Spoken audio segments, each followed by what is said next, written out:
ఇందిరాదేవి ఉండి కావ్యకి ఏంటి మనవరాల ఎక్కడికి అని అడుగుతూ ఉంటుంది. అక్కడ ఉన్న కావ్య ఉండి అమ్మమ్మ గారు మా గదిలో వాటర్ ట్యాంక్ నీళ్ళు వచ్చేది ఎక్కడుందని చూడడానికి వెళ్తున్నాను అని చెప్తూ ఉంటుంది. ఆ మాటకి ఇందిరాదేవి ఉండి దాంతో నీకేం పని అని అడుగుతూ ఉంటుంది. ఇందిరాదేవి అక్కడ ఉన్న కావ్య ఉండి నీ మనోడు నిజం చెప్పని చెప్తే చెప్పట్లేదు కదా అమ్మమ్మ గారు, ఇప్పుడు సోప్ తీసుకొని ఈ నిండి రుద్దుకొని ఉంటాడు, స్నానం చేస్తున్నాడు, ఈ టైంలో వాటర్ గిన ఆఫ్ చేస్తే ఖచ్చితంగా నిజం చెప్తాడు అని చెప్తూ ఉంటుంది. ఆ మాటకి ఇందిరాదేవి ఉండి అదేంటి నిన్న ప్లాన్ చేసి వర్కౌట్ అవుట్ చేస్తానని చెప్పావు కదా, అది వర్కౌట్ అవ్వలేదా అని అడుగుతూ ఉంటుంది. ఆ మాటకి కావ్య ఉండి నేను మొండి అయితే నీ మనోడు జగం మొండి కదా అమ్మమ్మ గారు, నేను ప్లాన్ చేస్తే నీ మనోడు అప్పటిపాటు చేసేయడు, అందుకే ఇలా ప్లాన్ చేశాను అని చెప్పిన. ఆ మాటకి ఇందిరాదేవి ఉండి కలెక్షన్ ఎక్కడుందని నాకు తెలుసు, నేను వెళ్ళి ఆఫ్ చేశాను, నువ్వు మాత్రం నిజాన్ని రప్పించలే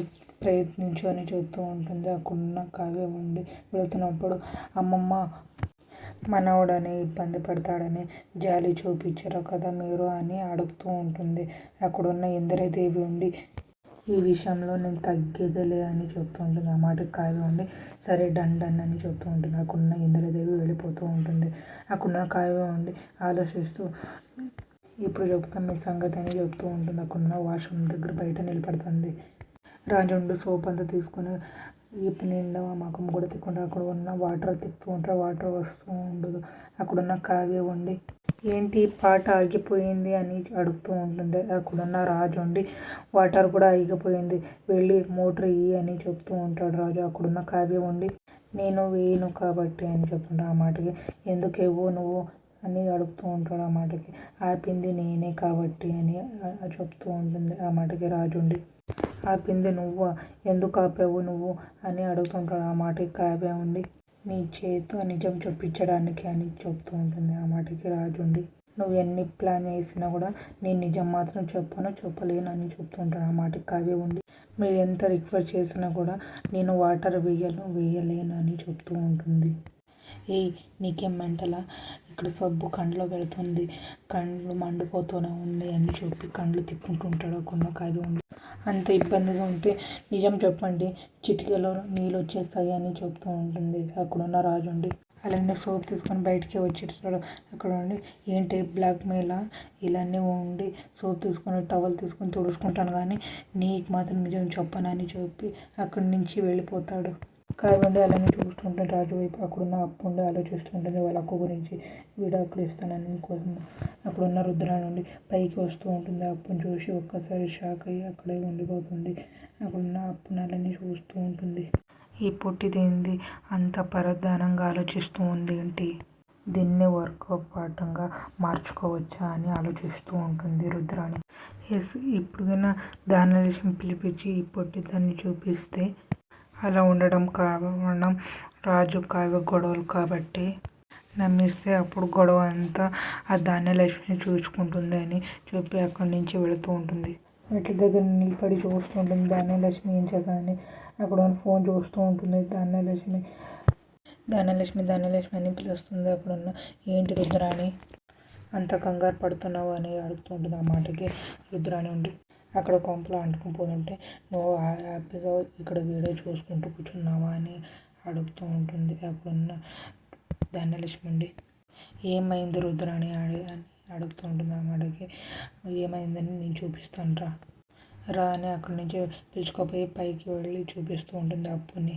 చూడు ఒకసారి చూడు అక్కడ చూడు అని చూపిస్తుంటుంది. అక్కడున్న అప్పు ఉండి ఆలోచిస్తూ ఉంటుంది. అక్కడున్న ధాన్యలక్ష్మి ఉండి అప్పు ఇప్పుడు ఏంటన్నా అని అడుగుతుంటుంది. అక్కడున్న రుద్రాణి ఉండి అయితే ఏంటని అంత ఈజీగా తీసేసుకున్నావు అంటే ధాన్యలక్ష్మి, ఇప్పుడేమో నీ కోడలు మామూలు మనిషి అనుకున్నావా, కడుపుతో ఉంది, కడుపుతో ఎంత యాటిట్యూడ్గా ఉండాలి, ఎంత హ్యాపీగా ఉండాలి, ఎంత సంతోషంగా ఉండాలి, ఇప్పుడు చూడు నీ కోడలు ఎలా ఉందో చూడు అని చూపిస్తూ ఉంటుంది. అక్కడున్న ధనలక్ష్మి అప్పు వైపు చూస్తుంటుంది. నేను అప్పుడే చెప్పాను కావ్యరాజులో యాటిట్యూడ్ అంతా నీ కోడల మీద పడుతుందని అప్పుడే చెప్పాను, నా మాట వింటే కదా, ఇప్పుడు చూడు నీ కోడలు ఎంత యాటిట్యూడ్గా ఉండాలి అనేది చూడు, వాళ్ళ ప్రాబ్లం కాబట్టి నీ కోడలు కన్నీళ్ళు పెట్టుకుంటూ ఉంది అని చెప్తూ ఉంటుంది. ధనలక్ష్మి నుండి అప్పు వైపు అలానే చూస్తుంటుంది. అక్కడున్న కావ్య మీరు నిజం చెప్తే సరే, లేకుంటే మీరు చెప్పారంటే నేను మీ దగ్గర ఎక్కువ కాలం కలిసి ఉండను కావద్దు అని చెప్తుంటుంది. ఆ మాటకి రాజు ఉండి ఏంటి బెదిరిస్తున్నావు అని అడుగుతూ ఉంటాడు. ఆ మాటకి కావ్య ఉండి నేను బెదిరించట్లేదు, నిజమే చెప్తున్నాను అని చెప్తూ ఉంటుంది. అక్కడున్న రాజు ఉండి సరే వెళ్ళు అని చెప్తూ ఉంటాడు. ఆ మాటకి కావ్య ఉండి షాక్ అయిపోతుంది. అక్కడున్న అప్పు ఉండి ఆ మాటకి కళ్ళు తిరిగి పడిపోయిస్తుంది. అక్కడున్న అందరూ అప్పు అప్పు అని పిలుచుకుంటూ వెళుతూ ఉంటారు. అక్కడున్న ధనలక్ష్మి ఉండి కావ్య నువ్వు ముట్టుకోకు అని చెప్తూ ఉంటుంది. అక్కడున్న కావ్య ఉండి తిరిగి చూసుకుంటుంది ధనలక్ష్మిని. రాజు కూడా చూస్తూ ఉంటాడు. అక్కడున్న అపర్ణ కూడా చూస్తూ ఉంటుంది ధనలక్ష్మిని. కావ్య నువ్వు నా కోడల్ని ముట్టుకోకు అని చెప్తుంటుంది. అక్కడున్న కావ్య ఉండి అత్తయ్య అని చెప్తుంటుంది. నువ్వు నన్ను అలా పిలవకు అని చెప్తూ ఉంటుంది. అంత చేయాల్సింది చేసి ఇప్పుడు నటిస్తున్నావా అని చెప్తూ ఉంటుంది. అక్కడున్న రాజు ఉండి అలానే చూస్తూ వింటూ ఉంటాడు. అక్కడున్న అపర్ణకు ఉండి కోపం వస్తూ ఉంటుంది. అలానే చూస్తూ ఉంటుంది. నా కోడలికి ఇలాంటి పరిస్థితి రావడానికి నువ్వు కాదా అని అంటుంది. అక్కడున్న కావ్య ఉండి వాళ్ళ అత్తయ్య వైపు చూస్తూ ఉంటుంది. అక్కడున్న అపర్ణ ఉండి ధనలక్ష్మి వైపు చూస్తుంటుంది. మీకు ఇష్టమైతే లైక్ చేయండి, సబ్స్క్రైబ్ చేయండి, కామెంట్ చేయండి, షేర్ చేయండి.